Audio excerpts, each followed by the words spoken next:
Have you ever heard the saying that if everybody thinks that somebody is going to do something, then nobody actually does it? That's especially true with risk management. One of the most common reasons that risk management programs fail is simple. No one knows who owns what. Everyone assumes that somebody else is doing risk management, and then in the end, nobody does it. CMMC requires clear accountability, not assumptions. In this video, you'll learn the key roles required in a CMMC-aligned risk management program, who fulfills them, and how to formally assign responsibilities so that your program will hold up during an assessment. In CMMC, processes must be institutionalized. That means that risk management cannot depend on a single individual. Instead, it must be assigned as an organizational responsibility with documented roles. So what if you're a small business and there's only one individual? Well, the truth is that one individual can fulfill multiple roles. That's okay, depending on your organizational structure.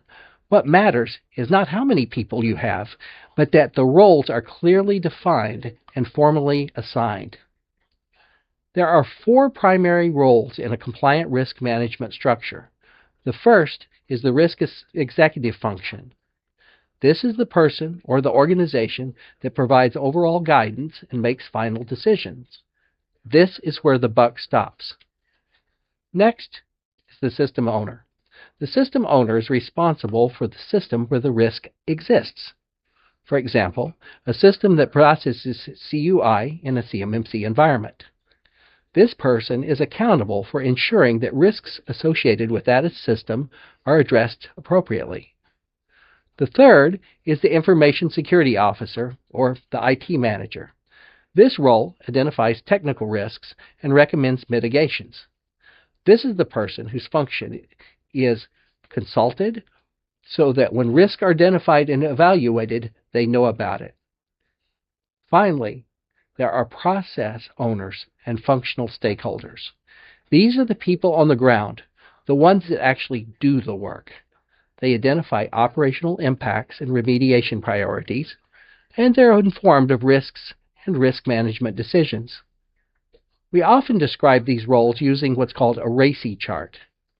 RACI stands for responsible, accountable, consulted, and informed. For example, the risk executive function. That may be the CEO. That's the person responsible for the final decisions. Once again, the buck stops here. In an electronics shop, the floor supervisor may be the system owner, and therefore accountable. The IT manager and the team leads are consulted because they identify technical risks and they recommend mitigations. And the functional stakeholders are informed so that they understand the risks and the decisions that have been made. For risk management to be credible, decisions must be made by the proper authority. Only designated leadership, such as the CEO, the CIO, senior management, can formally accept risks.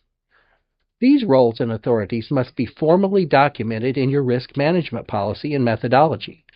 That documentation becomes objective evidence during your CMMC assessment.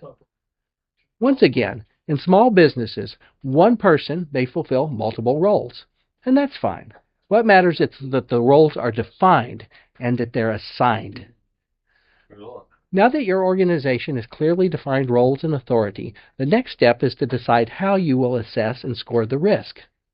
In the next video, we'll explore the 3 main risk assessment methodologies: quantitative, qualitative, and hybrid. And we'll help you choose which one is right for your CMMC program.